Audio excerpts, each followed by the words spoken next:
Olá, Marcos. Boa! Tudo bem, Carlos, Eliane? Tudo bom? Tudo bem, dona Clara? Tudo bem? Bom. Tudo jóia? A Marli já está entrando também. Eila, Marli, tudo bem? Boa noite, Marcelo. Boa noite, dona Clara. Como é que a senhora está? Estou bem, graças a Deus. Louvado seja. Eliane, Carlos, Oi. boa noite. Tudo bom? Bom. Tudo bem. Então, hoje, a prece inicial fica com o Carlos, né, Carlos? Aí a Marli faz essa palestra dela, né? Eu faço as vibrações depois. A lista fica por conta da Fernanda. E a prece final é Eliane, correto? Isso aí. Muito bem. Vamos esperar nossos amigos entrarem, né? E aí, como foi a semana de vocês? Oi, Eliane. Hoje foi tranquilo. Hoje foi, Eliane. Hoje está tranquilo. Como foi a semana de vocês, pessoal? Eu vi uma foto da Eliane e do Carlos e da dona Clara brindando alguma coisa. Eu não sei o que, mas brindando. O aniversário da minha mamãe. Ai, que legal. É que Parabéns. dia 3 é o aniversário da minha mãe, foi o aniversário da minha mãe. Dia 12 é o do Giovanni, que é o nosso filho, e dia 20 é o meu. Dia 20 eu marquei. Então, nós nos reunimos esse fim de semana, estava a família toda. Ai, que legal. Os aniversários. Então, para nós, o final de semana foi maravilhoso. Então, parabéns a todos. Obrigada. Que Deus abençoe sempre. Oi, Fer. Oi, Fer. Pedrão. Oi, olha, Pedro. Pedro, bem-vindo, Pedro. Tudo bem. Ô, Fer, você vai fazer a lista, tá? Tá bom. Ok. Bom, a Luciana deve estar entrando, né? Falta um minutinho. Bom, 6 horas. Vamos começar? Vamos.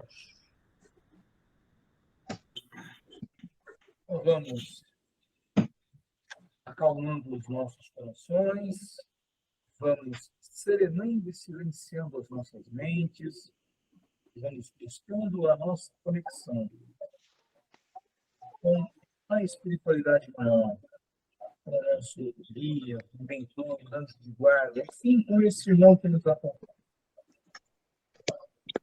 Pedimos a Deus Todo-Poderoso enviar-nos bons espíritos para nos assistirem, afastar aqueles que possam induzir-nos ao erro e dar-nos a luz necessária para distinguirmos a verdade da impostura. Afastai também os espíritos malfazejos, encarnados ou desencarnados, que podem lançar a desunião entre nós, nos desviando da caridade e do amor ao próximo, a fim de que não encontrem acesso em nossos corações. Bons espíritos, que vos dignais vir instruir-nos, tornai-nos dóceis aos vossos conselhos. Afastai-nos de todo o pensamento de egoísmo, de orgulho, de inveja e de ciúmes. Inspirai-nos a indulgência e a benevolência, para com os nossos semelhantes, presentes ou ausentes, amigos ou inimigos. Fazei, enfim, pelos sentimentos que vos animarem, possamos reconhecer a vossa salutar influência. Pedimos, especialmente ao Espírito de Francisco de Assis e sua equipe, nosso guia espiritual, para assistir e velar por nós. E, em especial, a nossa irmã Marli, que fará a palestra para nos trazer mais substância, conhecimento. Que assim seja. Que assim seja. Lucélia, boa noite. Boa noite, Lu. Boa noite. Ok, Marli, estamos todos ouvidos. Bom, primeiro eu queria agradecer a Deus, né, por todos os benefícios recebidos até aqui, a Jesus pelos seus ensinamentos, aos mentores presentes, ao Grupo Francisco de Assis, agradecer aos nossos parentes presentes e ausentes, agradecer àqueles que nos seguem nas redes sociais, agradecer também ao psicólogo Júnior, que tanto tem me ajudado nessa travessia, agradecer ao Dr. Francisco Cajazeira, autor do livro Valor Terapêutico do Perdão, agradecer ao Éder, do Recomeçar Espiritismo, um grande incentivador, a Kátia, do NEAF, a Neide Goulart, uma grande amiga também. Enfim, agradecer também a todas as pessoas que me falaram de suas histórias, né, para que eu pudesse fazer essa palestra. Então, minha gratidão a todos, e o tema de hoje é o perdão. Jesus, os discípulos, os apóstolos, né, os profetas, os filósofos como Sócrates e Platão, as igrejas, religiões cristãs, sempre pregaram sobre o perdão. Mas por que é tão difícil ainda se perdoar, né? É muito difícil se perdoar. E o perdão é uma caridade. Então, quando Jesus vem e mostra seu grande amor para a humanidade, nos seus últimos instantes, né? Que ele fala, Pai, perdoa, né? Jesus está deixando para a gente esse legado do perdão.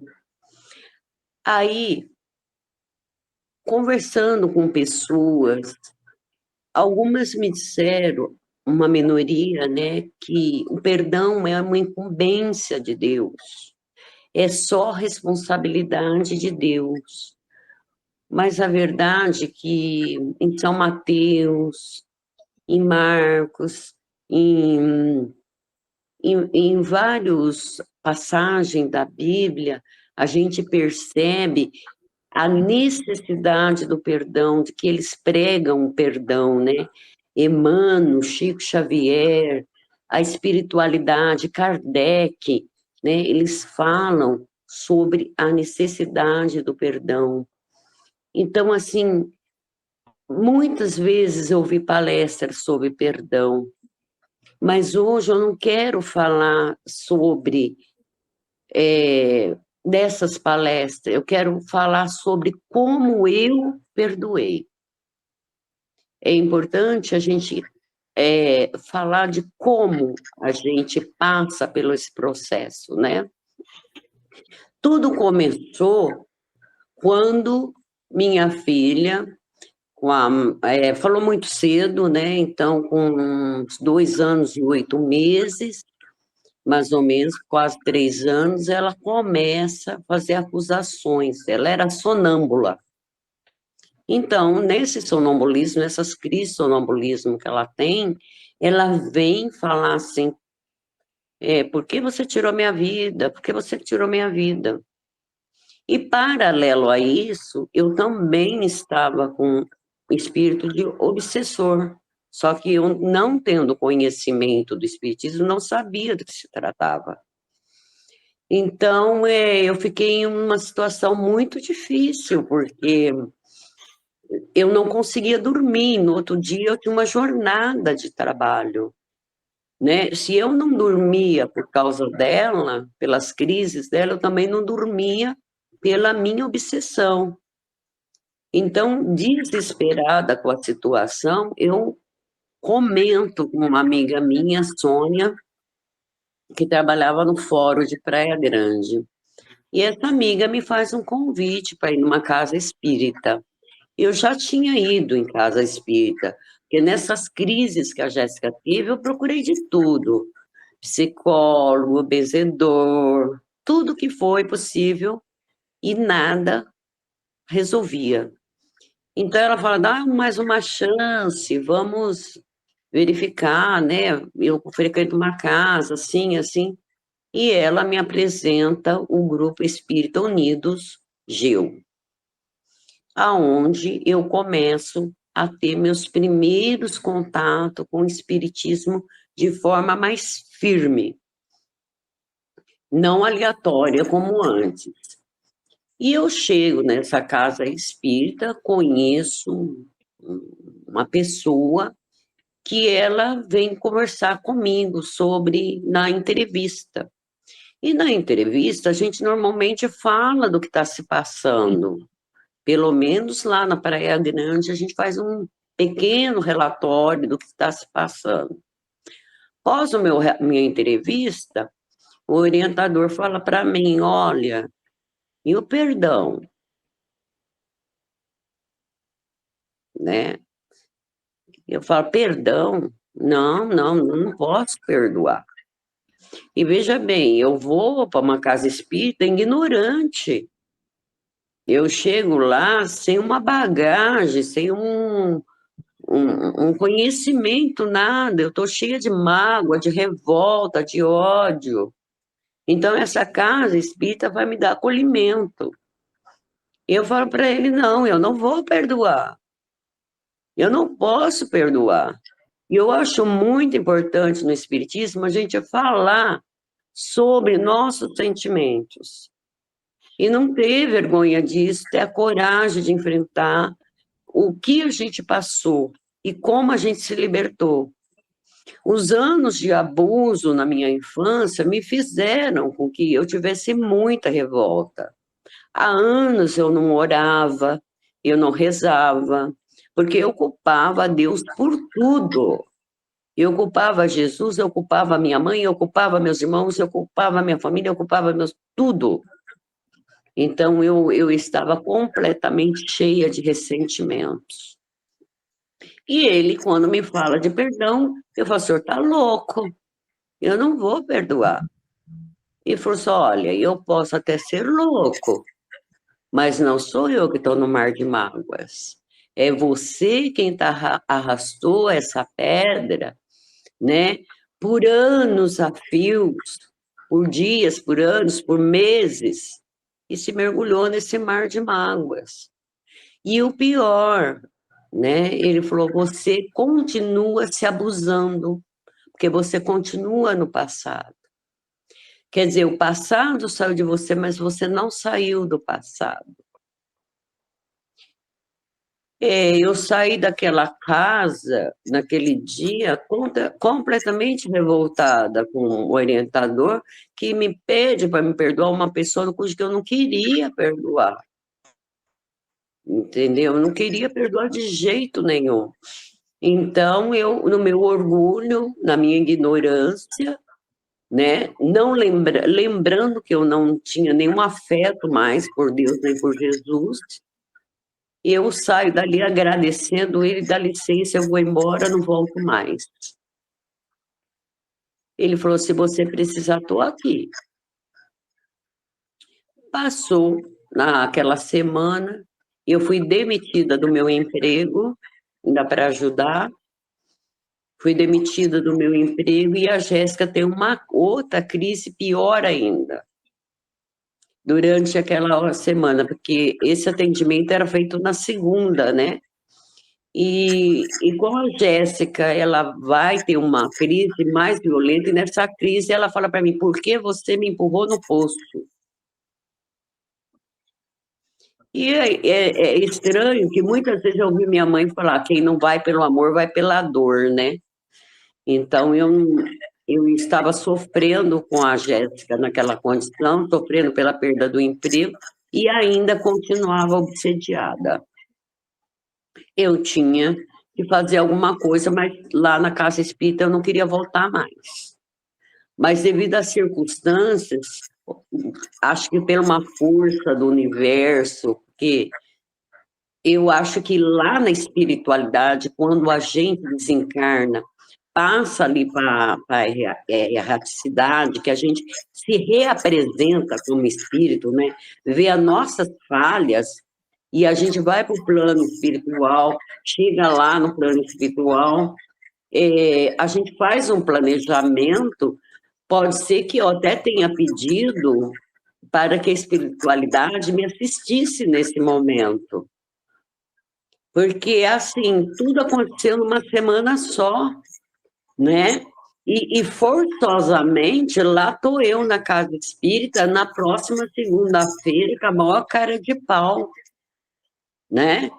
E gozado que eu passo pelo meu orientador com uma vergonha imensa, porque eu que saí de lá esbravejando, orgulho, volto ali cabisbaixa, com quem diz, perdi tudo, não tenho mais para onde ir, me ajuda, né?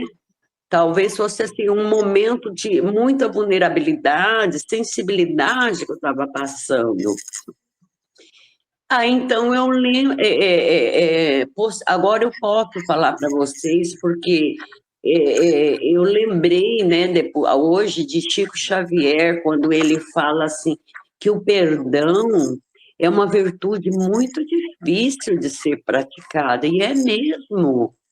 Perdão é muito difícil de ser praticado, primeiro porque a gente esquece os ensinamentos de Deus, de Jesus, e a gente se mergulha na ignorância, no orgulho, né? A gente não quer perdoar. Na minha cabeça, se eu perdoasse essas pessoas, né? O que ia acontecer? Eu estava abrindo mão do meu ressentimento. Eu estava deixando de vingar da pessoa, sendo que a pessoa acho que nem lembrava mais de mim. Né? Não lembrava nem do que tinha feito. E eu estava ali ainda, aplicando aquela dose de veneno, não na pessoa, mas em mim mesma. E eu não queria abrir mão dessa dor. Porque é difícil, o processo do perdão é bastante difícil. Quando eu chego, né, que eu vou conversar novamente com ele me dá uma oração, fala para mim, olha, por que você não faz assim, ó? Ora, faz essa oração 1000 vezes. Meu Deus, fazer 1000 vezes uma oração. Aí ele me orienta a pegar 25 grãos de feijão, colocar ali em cima da mesa, né? E todos os dias eu fazia 25. Gente, era terrível, terrível. Porque todas aquelas lembranças da minha infância veio à tona, passo a passo. Às vezes que eu estava deitada, que eu não dormia por causa do abuso, me veio na lembrança que o meu tempo escolar, no primeiro ano, eu desmaiava na escola, mas os professores não estavam capacitados para ver que eu sofria de um sofrimento psíquico. Então, sempre que eu voltava de desmaio, tinha um copo de chá e várias bolachas para mim comer. Pão com ovo, pão com, sabe? E não era fome, mas era um sofrimento psíquico. É como o Dr. Francisco Cajazeiras fala no livro dele, né? Que os traumas, a falta de perdão, essas dores causam sofrimentos emocionais muito grandes, né? E físico, psíquico, né? E eu estava em sofrimento, só que eu não tinha ideia do que estava se passando comigo, porque na minha casa, falar de sexualidade era tabu. Quando eu perguntei para minha mãe, aos 7 anos, como que tinha um filho, ela falou que não podia engolir uma semente de laranja, que engravidava. Eu passei anos sem chupar laranja. Então, para mim, era complicado isso. E quando eu vou ter uma aula de sexologia no 4º ano primário, é que eu descubro, além de tudo, que minha mãe mentiu para mim, a pessoa que eu confiava. Então, eu passo a ter raiva também da minha mãe. Aí eu falo, de que adianta ela ter me levado para fazer caridade? e de porta em porta fazer caridade se ela mentiu para mim. Aí eu passo a transfiro. Além dos problemas que eu já tinha, a também ter raiva da minha mãe. E isso vai durar por anos. Então, quando a minha filha nasce, que começa... E a coincidência maior dessa história é que a Jéssica começa a ter os surtos delas, né, de sonambulismo, justamente na mesma idade em que começou, quase que na mesma idade, começou o abuso, quase aos 3 anos de idade, né? E minha mãe não conseguia enxergar o que estava acontecendo. E eu não tinha realmente ideia do que acontecia.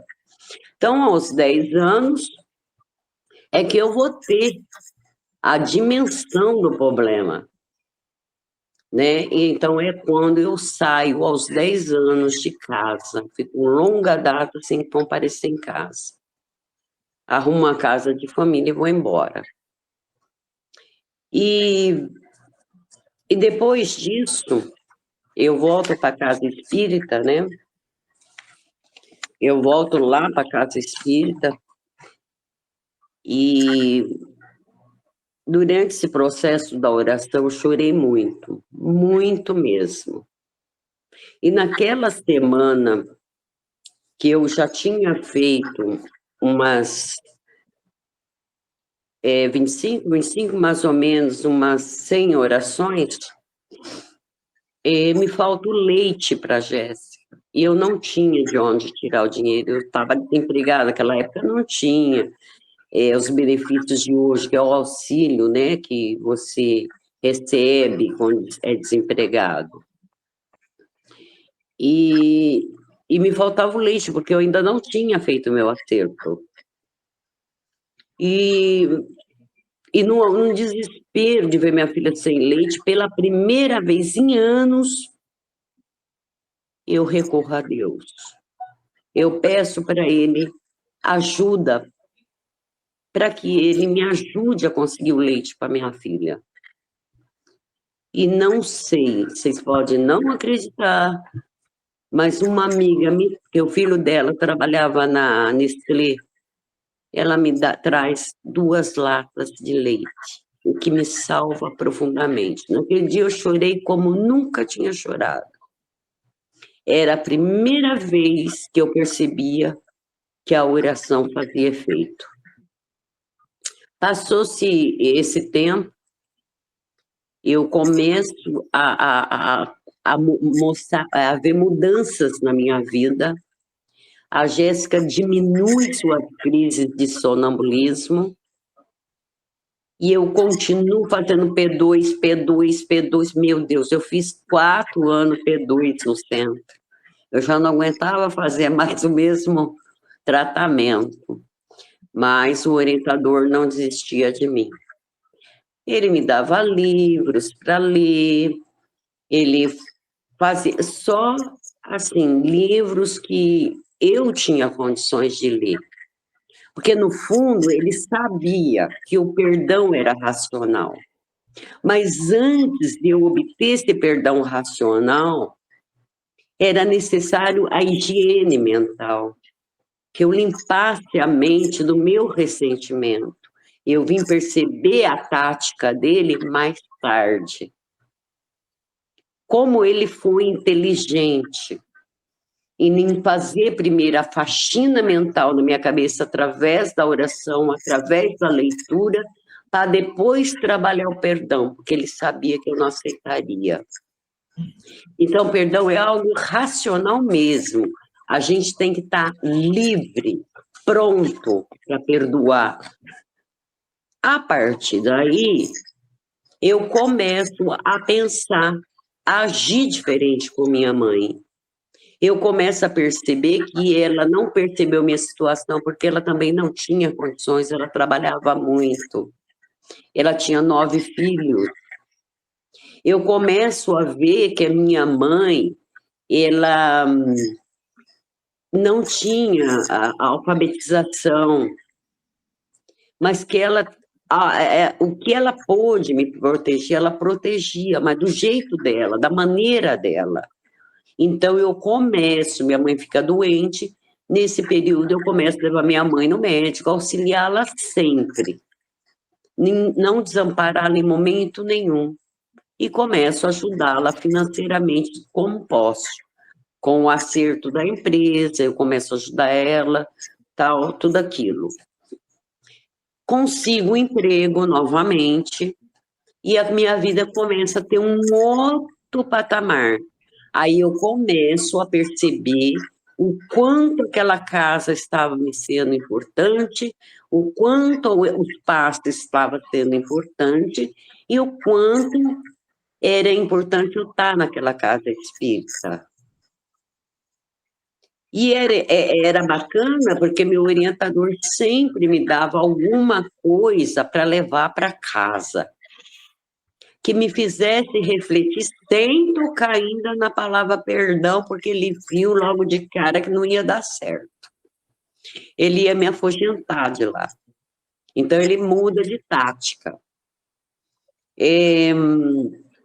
Bezerra de Menezes fala que é preciso que alguém interrompa o ciclo do ódio. E esse alguém somos nós.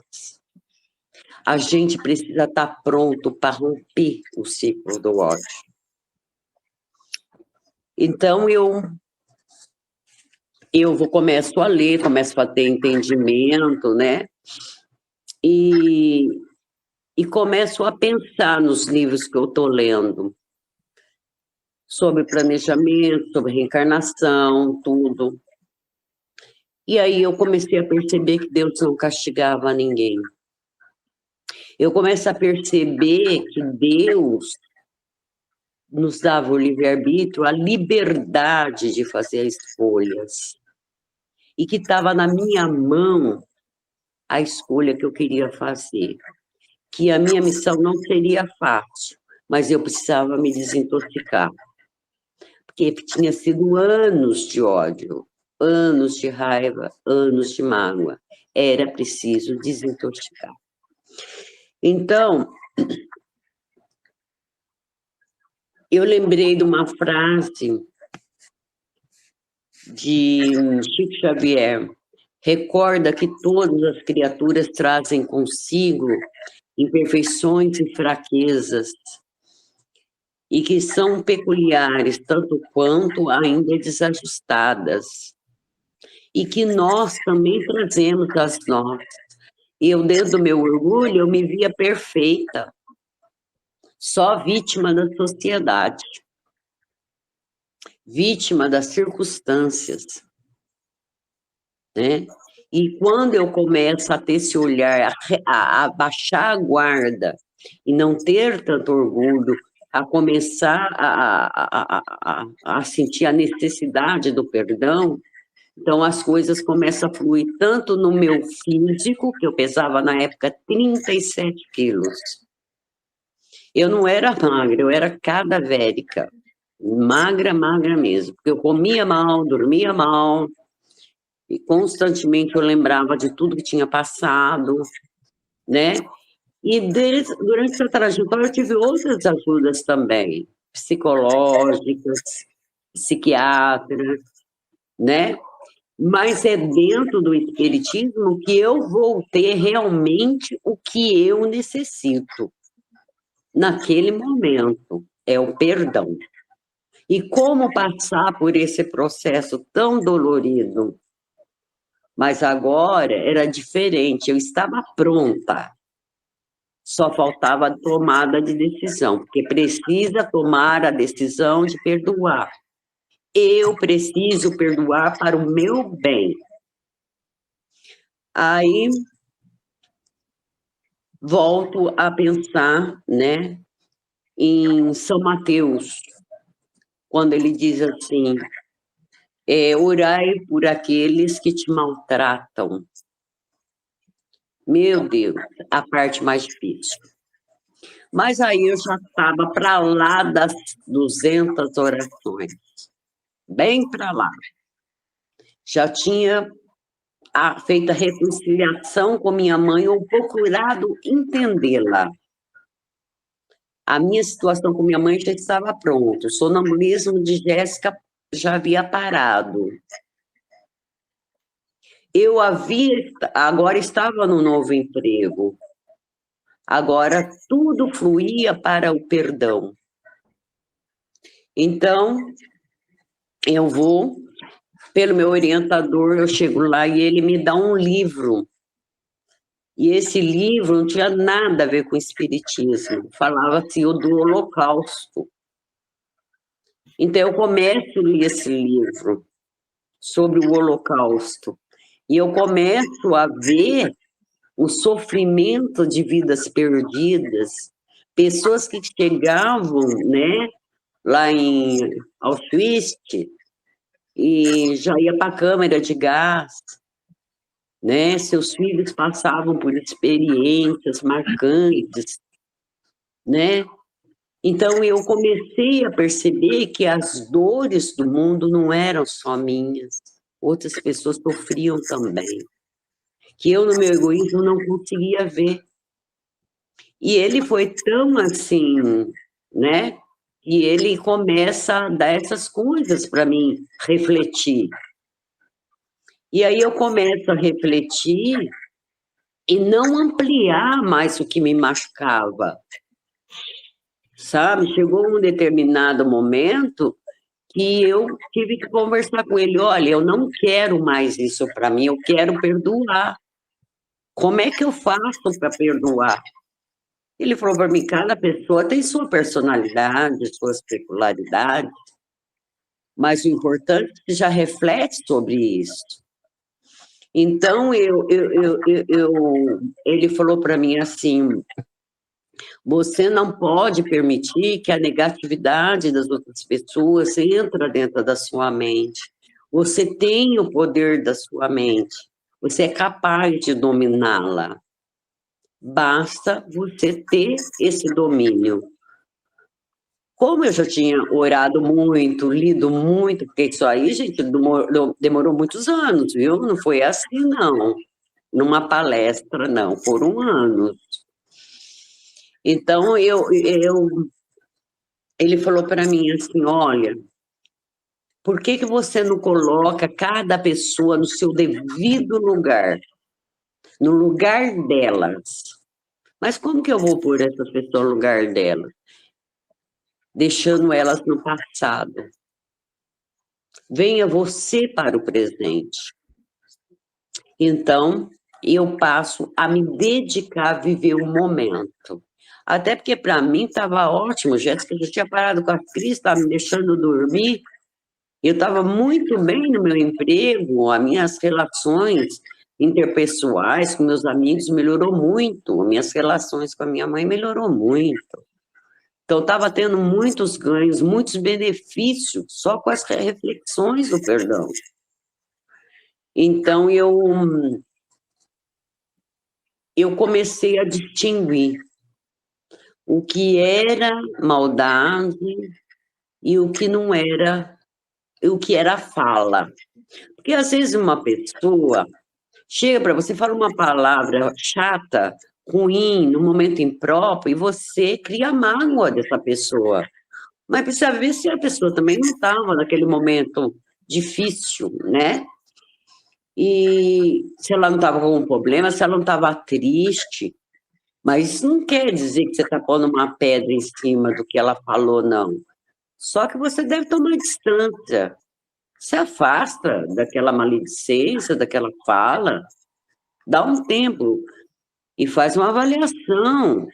Se vale a pena romper com essa pessoa, ou se vale a pena ter uma conversa com ela, porque às vezes foi só o momento dela.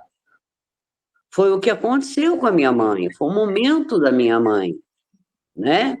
Talvez se eu tivesse falado, me aberto com ela, as coisas teriam sido diferentes, né?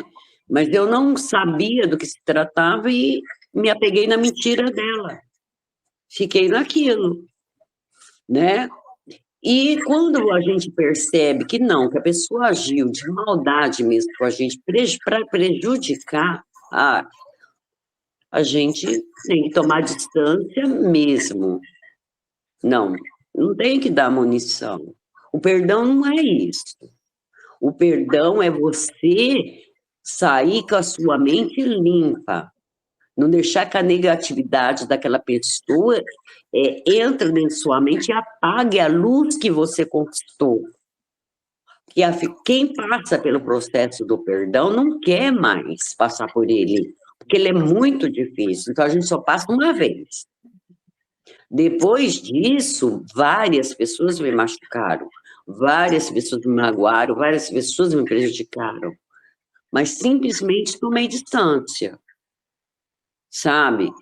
Simplesmente tomei distância e não esqueci aquela frase do Bezerra de Menezes. Nunca esqueci. Alguém tem que romper com o ciclo do ódio, né? Então, hoje, quando alguém me machuca, me deixa triste, eu vou fazer uma avaliação. Será que ela estava triste? Será que vale a pena conversar com ela? Vamos conversar? Né? Se eu vejo que a situação é pior que isso, é maledicência, é maldade, é para derrubar, é para prejudicar, eu tomo distância. Mas eu não crio mágoa.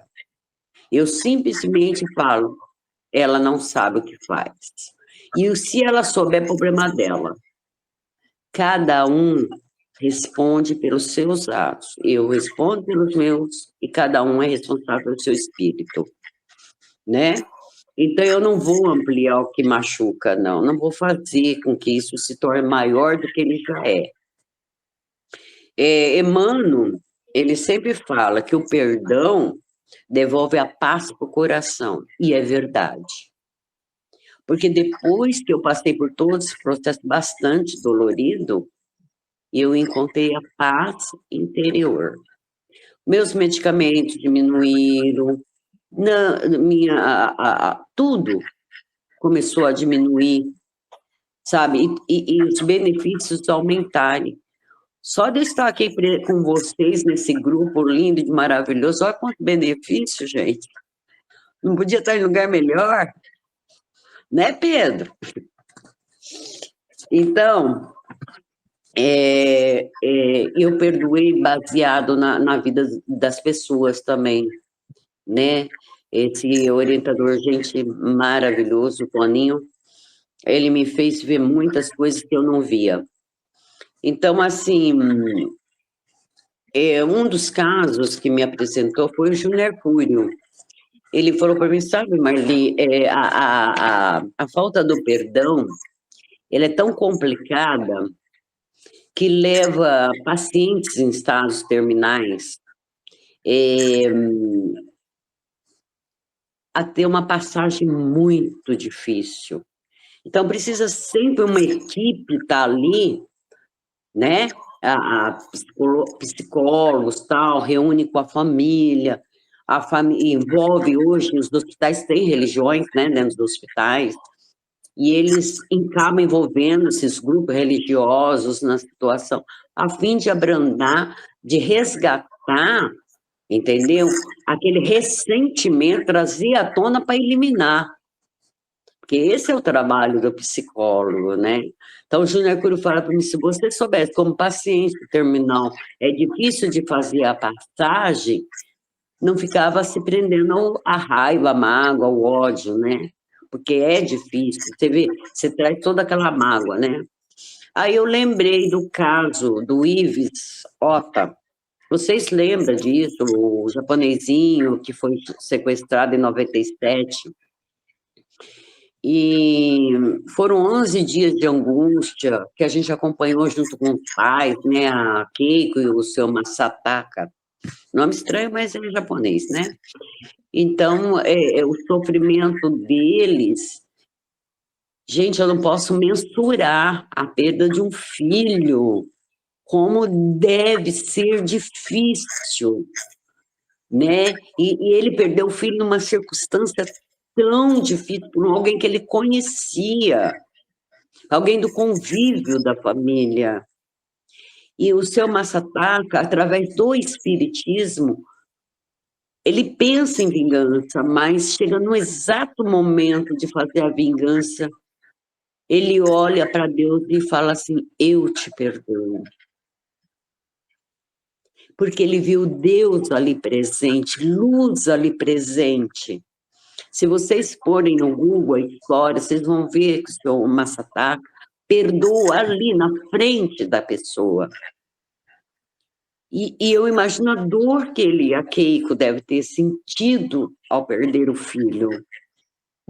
Talvez muito maior que a minha, ou talvez igual a minha, não importa, não é o tamanho da dor, mas é o tamanho do perdão. O tamanho do perdão, a capacidade que esse homem, essa mulher teve de perdoar os algozes do filho dele. A dona Keiko não tinha nenhuma possibilidade de engravidar, logo depois ela engravida, depois que ela perdoa. Né? E ela vem dar luz a uma filha no qual o seu Masataka e ela acham que é a reencarnação de Ives. Mas nem vou entrar nessa questão, porque, assim, é uma coisa que era deles, né? Não cabe a nós saber os desígnios de Deus naquele instante para eles. Então, o seu Masataka, né? Ele me dá uma grande lição de vida.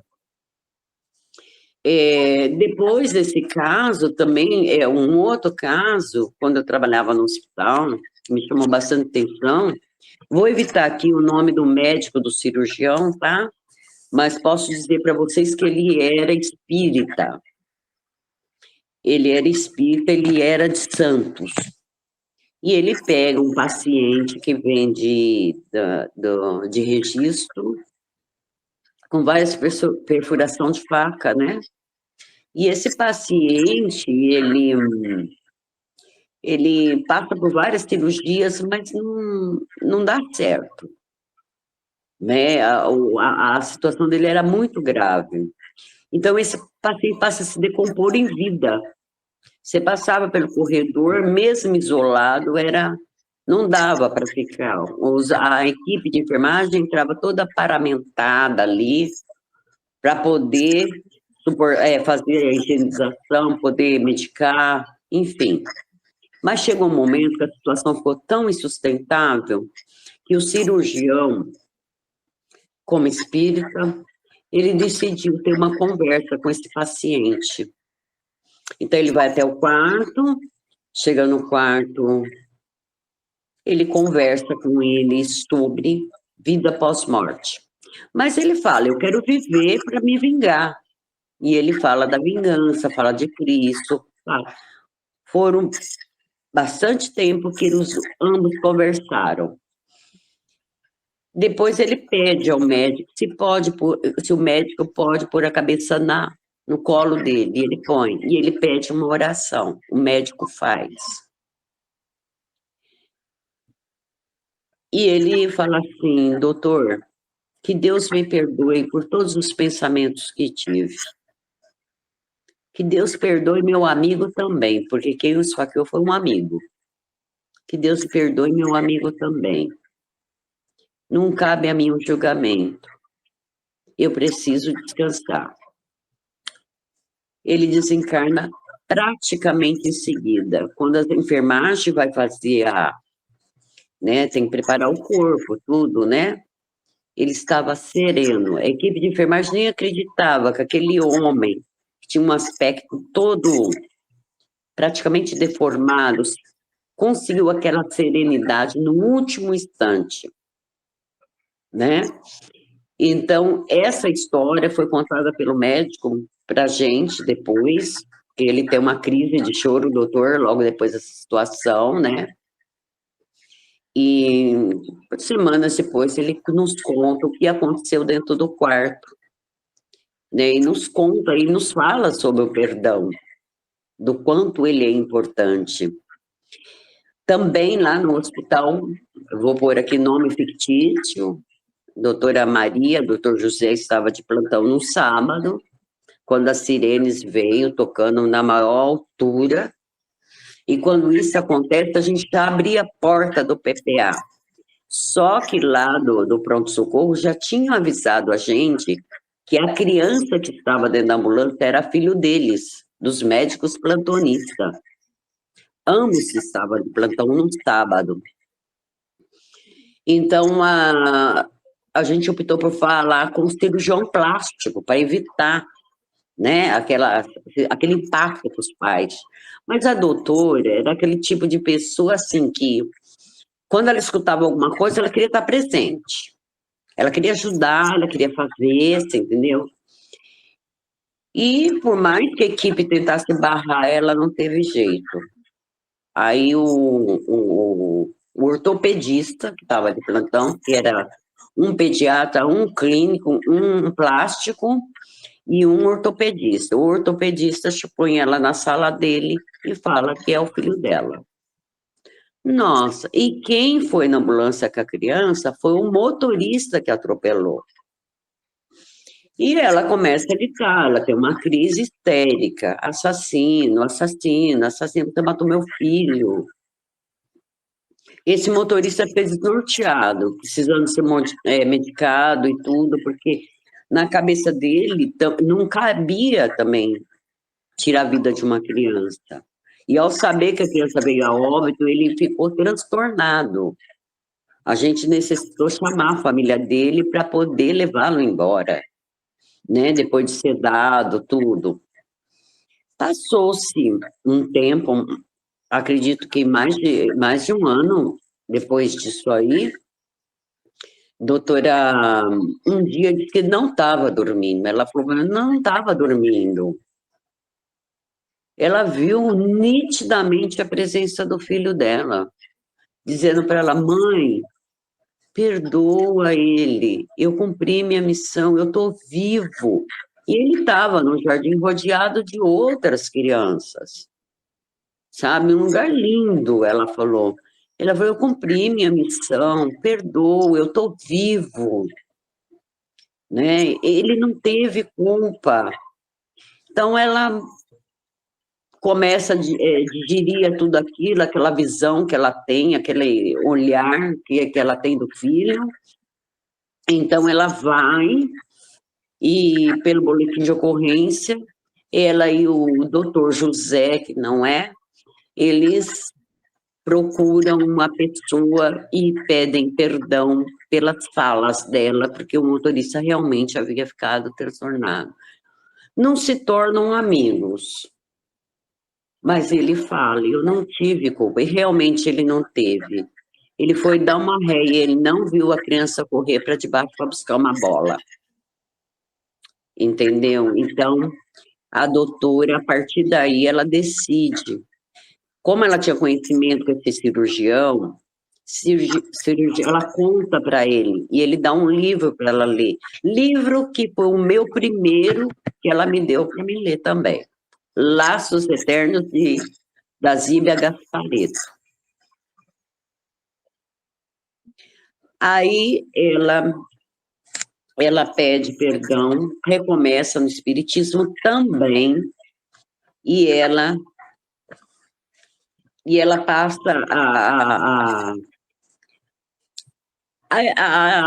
motivar funcionários a ler livros espíritas. E eu ainda estou no processo, viu? Não saí do processo ainda, não. Estou lá no processo de perdão, mas já estou vendo tudo isso. Veja bem, eu estava caminhando ainda no processo, não tinha dado perdão total, não. Mas eu começo já a prestar atenção na vida de outras pessoas. Então, passado tudo isso, como que acontece o verdadeiro perdão? Depois de 4 anos tomando P2, gente, só P2, eu não aguentava mais tomar aquele passe. Eu falo, gente, toda vez que eu chego aqui só tomo P2, né? Aí eles falam para mim que é hora de mudar o passe. Aí eu já me sinto mais fortalecida ainda. Aí outro caso também que fez refletir foi contado por outra pessoa. Ela me falou que era estagiária num hospital e que um senhor tinha câncer de pâncreas. Que o último atendimento que essa estagiária foi fazer junto com a enfermagem, que o sangue espirrou no jaleco dela todo, né? E ela falou assim, e aquilo deixou ela comovida, porque estagiário logo começa, né? Pegar uma situação desse é complicado. E ela pega a papeleta e ela nota que não tem pessoas responsáveis por ele. Mas como isso não faz muito tempo, a gente já tem o CAD único, o SUS, isso aí, essas carteirinhas que a gente faz, é fácil localizar pessoas, não é tão fácil, mas a gente consegue localizar. Ela consegue localizar duas filhas dele. E aí, as meninas se prontificam a vir conversar com eles lá no hospital. Chega lá no hospital, as meninas contam que ele batia na mãe, que batia muito nelas, então elas muito revoltadas, elas foram embora, mas também conheceram o espiritismo, aderiram ao espiritismo, ambas eram espíritas, mas que elas estavam ali determinadas a perdoá-lo. A equipe vai junto, e a primeira coisa que essas meninas faz, pai, vai em paz, a gente perdoa você. Até porque não é nossa incumbência julgá-lo. O que você fez ou deixou de fazer não está mais nas nossas mãos. Elas fazem a prece de cartas. Horas depois, com a saída dela, ele vem ao desencarne. Tá? Isso foi contado há pouco tempo para mim. Tá? Então, ali na parte 661 do Livro dos Espíritos, podemos ultimamente pedir a Deus que perdoe nossas faltas. Deus sabe distinguir o bem do mal. A prece não esconde as faltas. Aquele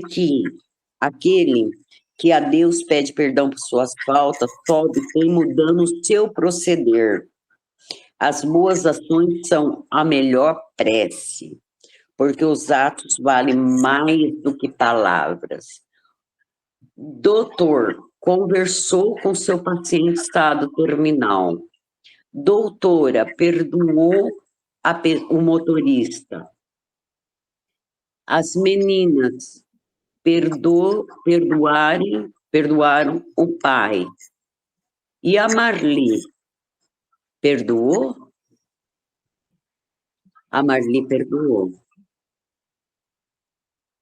A Marli perdoou. Porque a Marli hoje lembra Freud. A cura não está no esquecer. A cura está em lembrar e não doer mais.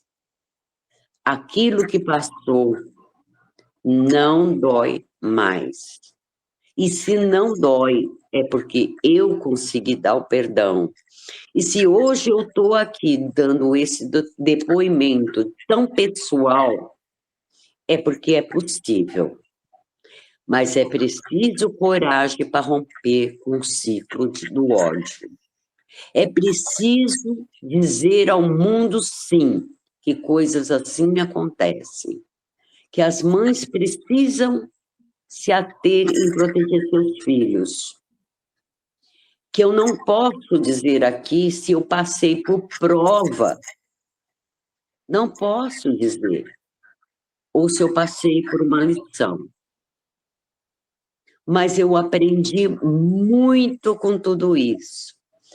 Aprendi a valorização da vida, aprendi a ter amor ao meu próximo, aprendi a ter empatia com o sentimento dos outros, aprendi a conviver melhor com as pessoas. Ou melhor, o mais importante de tudo, eu consegui me perdoar. Porque não adianta você perdoar o outro se você não consegue se perdoar. Porque normalmente vítimas de violências assim, elas se culpam. Elas se culpam. Então, eu consigo me livrar da cura. E eu acho, assim, muito importante que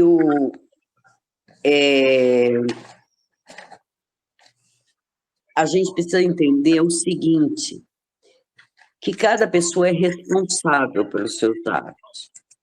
Que eu não vou responder pelos atos de vocês, nem vocês vão responder pelo meu. Se eu vim aqui passar por uma prova, eu agradeço imensamente a Deus por ter cumprido, poder cumpri-la. Eu não sei porque meu espírito escolheu tão pequenininho passar por tudo isso.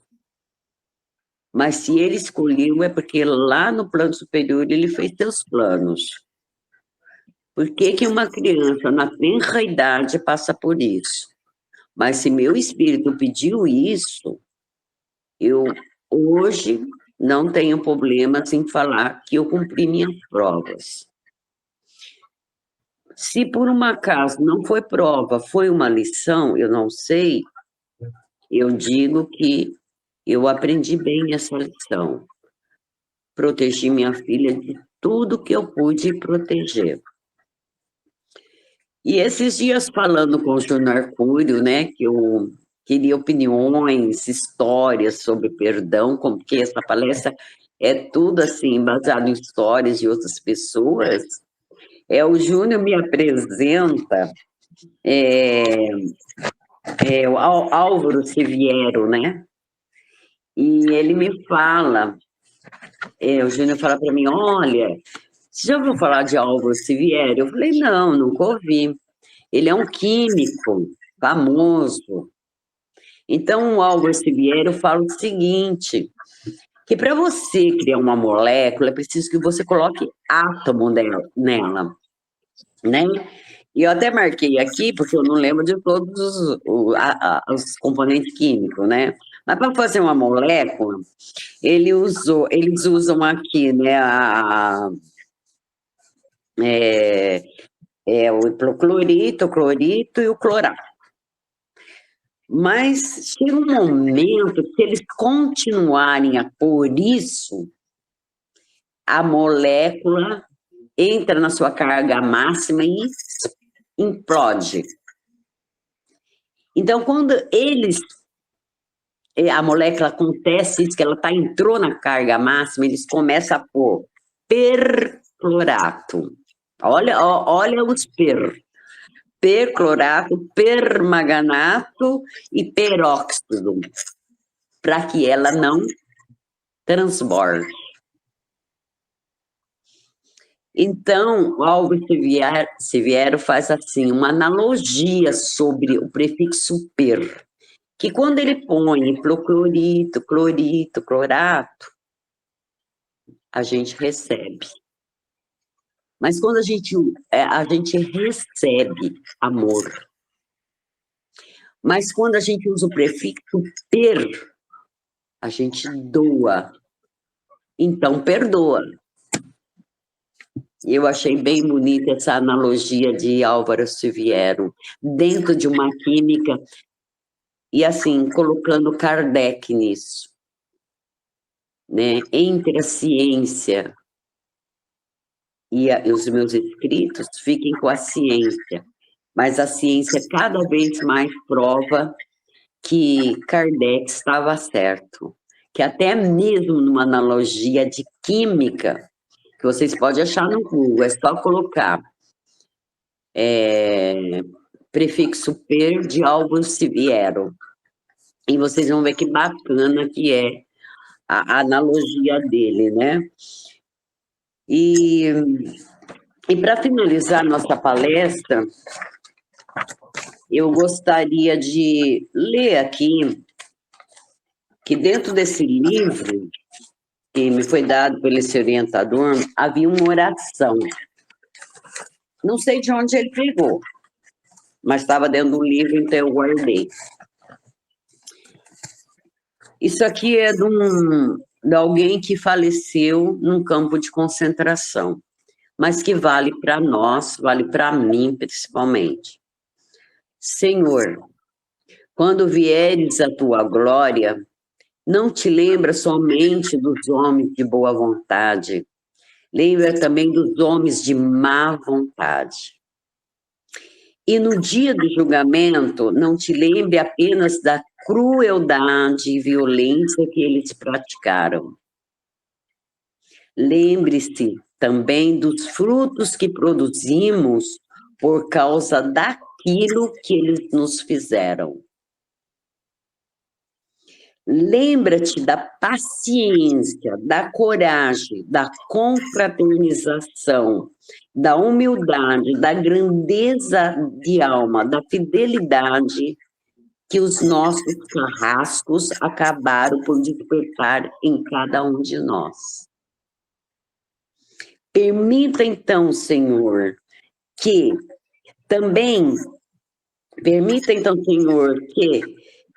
os frutos em nós despertados possam servir também para salvar esses homens. Essa carta foi escrita por um anônimo vítima do Holocausto. É incrível como ela se encaixou na minha história. E para só finalizar definitivamente para vocês, se vocês não perdoaram ainda, perdoa. Porque a vida nos cobra tomar decisões constantemente, como diz Luiz Gasparetto. E cada decisão, ela é fundamental para a evolução do nosso ser. Perdoar é uma caridade. Por mais difícil que seja a situação, como o caso do Ives Ota, como o meu caso, como o caso de muitas mulheres, como o caso das vítimas do Holocausto, como o caso das pessoas que morrem em guerra. O ódio não leva a nada, mas o perdão tem muitos benefícios. Pensem nisso. E por amor a Jesus, perdoa. É assim que se doa. Obrigada.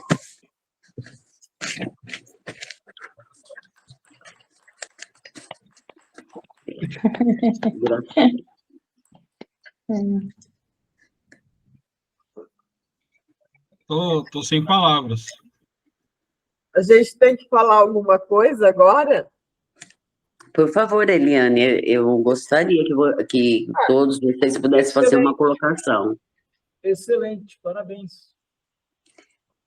Obrigada, Carla. Mas eu gostaria que... Tem uma colocação?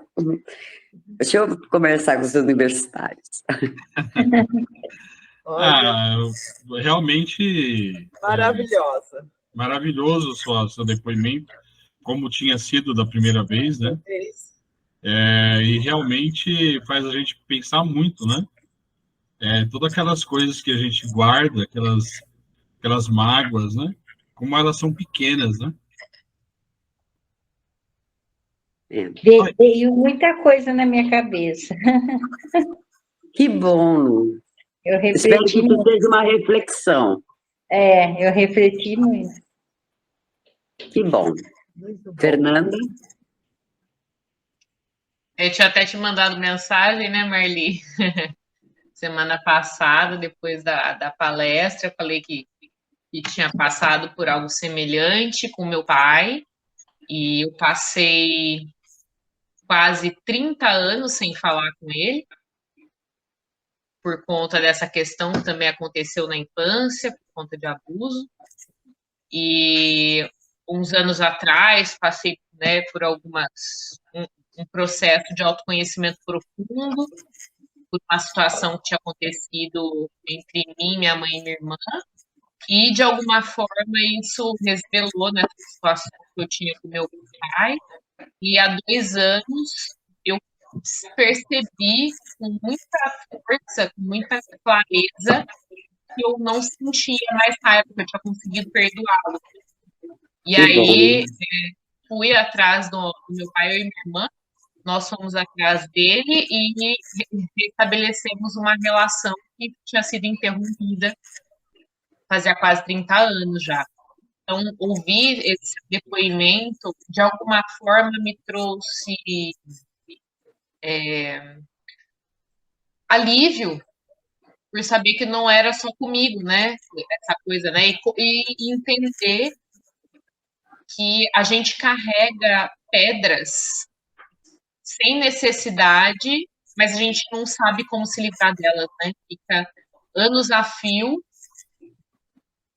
carregando essas pedras e que atrapalham o nosso desenvolvimento, atrapalham a nossa evolução, atrapalham as nossas relações com outras pessoas que vão surgindo nas nossas vidas e que não tem nada a ver com aquilo, mas elas acabam tendo que carregar essas pedras junto que a gente carrega. Então, livrar desse peso foi incrível, maravilhoso, e ver que você conseguiu também, nossa, é muito bom. Então, obrigada por essa palestra tão linda. E você falou hoje, né? Eu sei que falou na outra, que eu entrava e saía, estava dando muito problema, mas que você levou um longo período para conseguir perdoar, que apesar de ter consciência, falou que o perdão é racional, e eu acho que ele é e não é racional, porque chega um momento que a gente sabe que a gente precisa perdoar, mas a gente ainda não consegue. A gente sabe que o caminho é aquele, racionalmente a gente sabe que é, mas a gente ainda não sabe como fazer isso, né? Porque está muito relacionado ao sentimento, está muito relacionado à emoção e talvez até o espiritual. Por isso que é um longo processo. Se fosse só racional, talvez fosse mais fácil. Sabe por que o orientador falava que era racional? Porque quando a gente está ainda apego aos ressentimentos, a gente não consegue. Mas quando ele passa a ser racional, é quando a gente consegue dar e receber o perdão. Mas para isso existe o processo. Onde ele fala que é racional, né? Porque se você agir com o coração, você não perdoa. Você precisa se livrar realmente do ressentimento mental. E aí cair para a razão em vez do coração. Aí você consegue dar e receber o perdão. É aí que o orientador me fala sobre isso. Mas gratidão, Fernanda, pelo seu depoimento. Também é preciso coragem para falar sobre isso. Mas hoje, nós, mulheres, temos a responsabilidade de divulgar. O Espiritismo abomina esse tipo de coisa, e nós precisamos sim, gritar ao mundo que isso acontece e precisa parar, né? E precisa parar, tá bom? Gratidão mesmo pelo seu depoimento. Só me fortalece o meu. Gratidão. Obrigada. Muito bem. Alguém gostaria de falar mais alguma coisa? Não? O Pedro está com vontade de falar. Só estou digerindo aqui. Obrigado, Marli. Obrigado pela história. Muito lindo. Obrigada, Pedro, por você estar presente. Obrigada. Eu que agradeço. Muito bem. Parabéns de novo, Marli, foi maravilhoso. E então, vamos prosseguir agora com as vibrações, né? Eu acho que foi uma grande intuição nossa refazer a palestra. Foi ótimo, Foi realmente. uma grande, né, de grande valia ter a palestra novamente, agora bem calmo, que você agora conseguiu, né? Foi assim maravilhosa. Obrigada. Na outra, muito mais nessa. Eu agradeço a Eliane, agradeço o Carlos, dona Clara, por ter tido essa paciência de rever a palestra por mais vezes. Muitas E- vezes mais. Maravilhoso. Mas Um agradeço assunto você. maravilhoso, um assunto que sempre precisa falar, que ele é muito difícil para tudo. Muito bom. Foi Obrigada. maravilhoso. E aí eu Gratidão, vou tentar mostrar o máximo na mídia, porque essa palestra ela é muito importante. Vamos ver como é que a gente consegue repartir com mais pessoas, porque é importante que muita gente ouça essa palestra. Né? Bom, vamos fazer as vibrações? Vamos. Uma coisa que me chamou a atenção foi o Carlos ter falado sobre obsessão e obsessores, porque eu acho que não existe coincidência. Um pouco antes da reunião, eu assisti uma palestra sobre obsessão e obsessores. Então, eu acho que talvez a gente precise orar primeiro pelos obsessores. Né? Então, vamos lá. Vamos fechar os nossos olhos, depois dessa palestra maravilhosa, com tantos ensinamentos. E pedir, principalmente, Senhor, aos nossos mentores, aos nossos amigos espirituais, por aqueles espíritos que ainda se encontram dentro do ódio, influenciando negativamente as pessoas. Que eles possam ter ouvido essa palestra e percebido como o perdão é importante. Não para quem eles perdoam, mas não só para quem eles perdoam, mas para si mesmos, para que eles possam prosseguir na evolução, para que eles possam continuar o seu caminho, evoluindo. Então, Senhor, Mestre Jesus, que cada um desses espíritos que ainda estiverem obstinados no ódio, eles possam receber uma gota de amor de Jesus, nosso Mestre, e possam perceber o mal que fazem para si mesmos também. Pedimos, Senhor, por aquelas crianças que se encontram em situação de abandono, sejam na rua, seja nos orfanatos, ou seja mesmo num lar desfeito. Também aquelas crianças que são abusadas, que os bons espíritos possam protegê-las dessas pessoas que ainda não encontraram a luz. Aos idosos que se encontram nos asilos, que se encontram em seus lares, em hospitais, aos nossos queridos amigos do abrigo, que eles possam também receber um pouco desse amor. Aqueles que estão nas cadeias, cumprindo pelo que fizeram, que eles possam perceber o mal que fizeram, que eles possam perdoar, que eles possam se perdoar e recomeçar uma nova vida. Aqueles que têm o poder de controlar os países, ao Brasil, a Portugal, da nossa amiga Conceição, que os nossos governantes possam perceber da necessidade daqueles que mais precisam. Pedimos àqueles países que se encontram em guerra, a guerra da Ucrânia, no Oriente Médio. É necessário muita oração, meus amigos.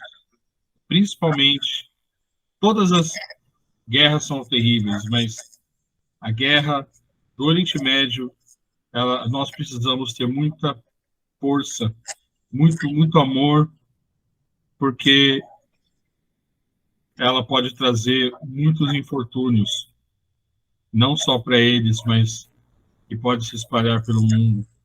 Precisamos manter pensamento positivo, muito amor, muita oração, para que esse ódio possa ser lavado da face da terra. Vamos orar com muita força, com muita determinação,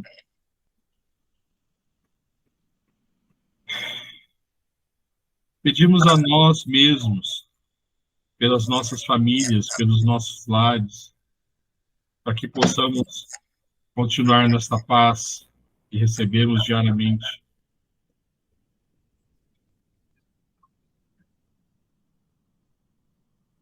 E que assim seja, Senhor. Muito obrigado por tudo.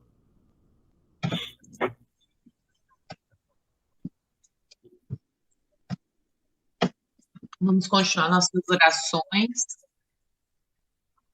aos nossos amigos assistidos, aqueles que necessitam de cura física, cura espiritual, emocional, que são Ademir Eduardo Bento, Adolfo Lenharo, Adriana Gomes, Adriano Antônio Filho, Alice Helena Pérez, Aline Malanga, Alexandre de Menezes, Amanda Machado, Ana Júlia Machado, Ana Paula Ferreira Rovani, Ana Regina Zuccheto de Menezes, Andressa Goulart Soares, Antônio Expedito dos Santos, Antônio Carlos Dizzi, Arthur Mazucci, Benício Nunes Cassiolato de Oliveira, Bernardo Malanga de Souza Coelho, Carlos Alberto Maia, Clarinda Conceição Panzini Raimundo,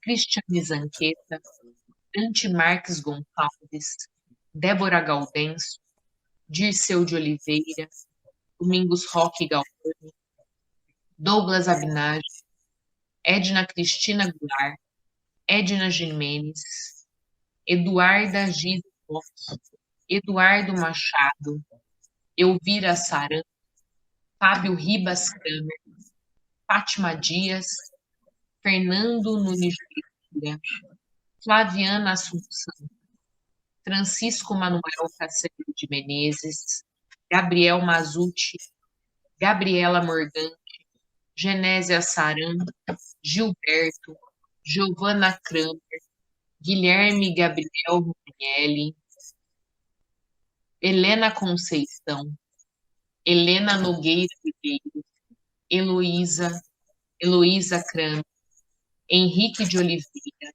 Isabela Rota, Ivanete Correia de Moraes, Jane Augusta Pires Pereira, Eunice Cassiolato Marques Guasábia, Jéssica Santos Silva, João Abinagem Filho, João Maríngolo, Nunes Cassiolato de Oliveira, Job Ferreira Nogueira, José Carlos Gonçalves, Júlia Daça da Silva Santos, Júlia Profilha Ulisses Pazucchi, Juliana Marçola, Kelly Toesca Feliciano, Lacácio Arruda, Leonardo Correia Mafu, Desiana Santos Silva, Liliane Guido Figueiredo Pereira, Liliane Blaia Martinez Bife, Loide Teodoro Freire, Lucimara Oliveira Salles, Luciana Rota, Lúcio Souza Coelho, Marcela Gaeta Blasi,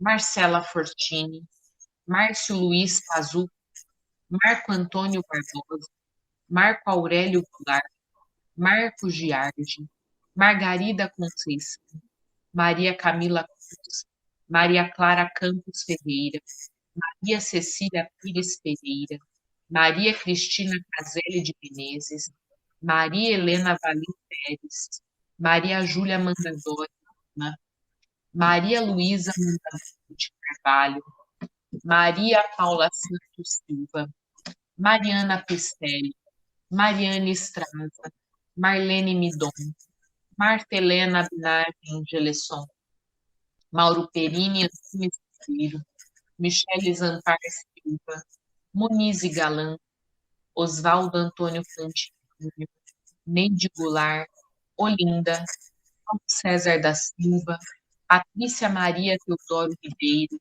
Rafael Zamor, Ricardo César Madalena Batista, Rubens Cascapete, Samuel Rosa Severino, Sandra Marina Lindaro, Sérgio Henrique Anicim, Silvana Gonçalves Angel, Silvia Helena Benagem, Sofia Almeida, Suzete Carvalho Kramer, Tadeu Benetti, Tarcísio José Teodoro Ribeiro, Tatiana Alexandre, Tainá Andrade, Thaís Damasceno Rezende, Terezinha de Jesus de Laça Silva, Wanda Gonçalves dos Santos de Rezende, Vanessa Cecília Martins, Vera Lúcia Alexandre, Valquíria Machado Messa, Wesley Roto, William Abinari, todas as escolas do Brasil e do mundo, os alunos e professores, escolas do Dr. Francisco Nogueira de Lima, Instituto e todas as escolas de Casa Branca. Vibramos pelo abrigo de idosos de Casa Branca e para todos os abrigos do Brasil e do mundo. Peço licença para vibrar também para Vera Maria Nogueira, para Marcela Giroto, também precisam de assistência. Vibramos agora aos desencarnados que possam receber e perdoar, partindo do que nós ouvimos hoje aqui por nossa amiga Marli, possam receber o perdão e possam perdoar, e possam aceitar a sua passagem, para que o seu processo de evolução não seja interrompido.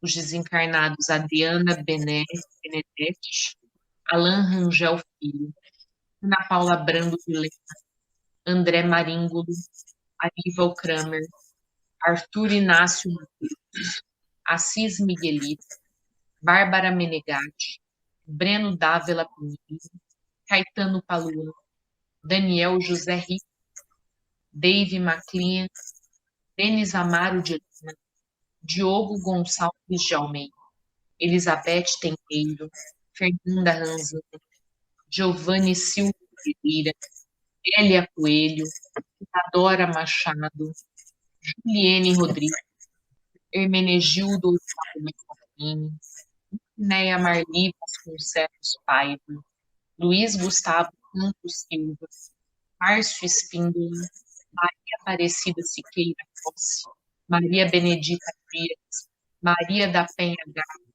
Maria Elisa Reis, Maria José Malfatti da Silva, Maria Tereza Carvalho, Mariana Piccolo, Matheus Henrique de Oliveira, Maurício Sefer da Silva, Maurício Zanqueira, Neuza Corto, Valdo Soares Oliveira, Silvio Medeiros, Terezinha Nalim Penteado, Valdir Donizete Severino, Valesca Gomes de Souza, Dalberto.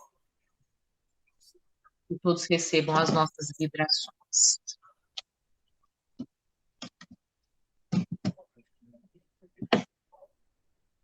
E vamos agora, continuando nesta vibração de amor,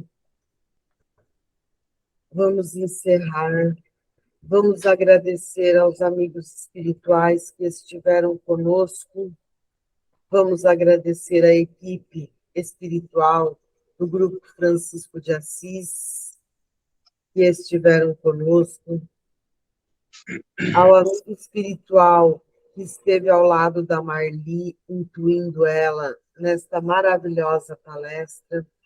Vamos agradecer a Marli por essas palavras maravilhosas e que a nossa palestra, Pai, possa tocar os corações dos irmãos, tanto encarnados e principalmente os desencarnados que estiveram ouvindo,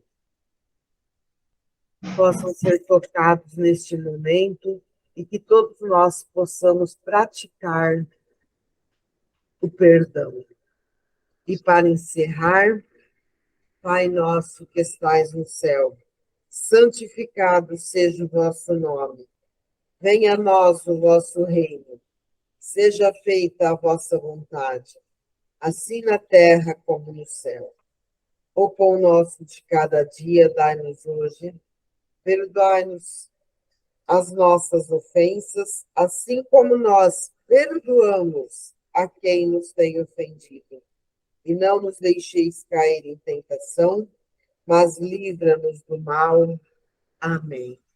Mas já dizia, sempre disse Jesus, antes de orar, reconcilia-te com o teu inimigo. Que nós possamos sempre perdoar, Pai.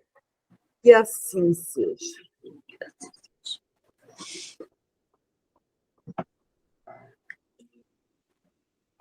Muito bem. Todos bem? Todos bem. Sim. Olha, Marcelo, eu só chorei porque em um determinado momento que você começa a falar da paz, eu me lembrei das crianças da Palestina. Então, realmente, eu acabei me emocionando muito, porque realmente é muito preocupante. Então, eu queria propor ao grupo que essa semana que a gente fizesse uma corrente de oração pela paz, para que cesse, para que haja esse corredor humanitário, para que a gente possa, né, em oração, estar com a Palestina, estar com Israel, estar com a Ucrânia, estar com a Rússia, mas pedindo a Deus que tenha misericórdia dessas crianças. É o que eu gostaria, que realmente eu chorei, Marcelo. Gente, então, eu gostaria que vocês resolvessem até quarta-feira, na nossa reunião, se vamos fazer bolo, doce salgado ou sorvete de novo. Não precisa responder agora, mas eu gostaria que todo mundo respondesse. Lucélia, Fernanda, Pedro, todo mundo tem que participar. Né? Não é um ou outro que resolve, são todos juntos que resolvem. Então, eu quero a opinião de todo mundo, tá bom? Sorvete. Eu não estava, não podia, né? Foi muito bom. Olha, eu sorvete também, então já sou suspeita em votar pelo sorvete. Olha que egoísta, né, gente? Não tô pensando neles também, mas se foi sucesso o sorvete, aí eu já... Foi um sucesso. Foi um sucesso. Foi realmente. Gente, se necessitar de fazer o sorvete, me coloco novamente à disposição. Abacaxi, dessa vez, Eliane? O que nós decidimos, Eliane? Olha, pode ser abacaxi, acho que eles vão gostar, não vão? Tá. É uma boa pedida. Mas só que é o seguinte, eu vou dar a minha opinião aqui. Concordo que você faça, mas dessa vez nós vamos te ajudar. Verdade. A Eliane me ajudou. Não. Todos têm que ajudar agora, todos. Eu vou te ajudar, mesmo que você não quiser. Verdade, tem que ajudar. Também. Eu sou muito grata, Eliane e o Carlos, gente. Eu não sei como, mas eles me fizeram um bem danado. Eu vou agradecer eles sempre. Eu orei muito por eles naquele dia, embora eu ore sempre, viu, Carlos, Eliane, Dona Clara? Mas, assim, eu orei de agradecimento por algo que eles fizeram por mim e que eles não sabiam, mas fizeram. Mas, assim, eu sou muito grata e eles sabem disso e Deus sabe disso. Gratidão mais uma vez, Eliane e Carlos. Muito bem. Esse casal é nota 1000, né? Não, estou desconfiada que eles veem o futuro, viu?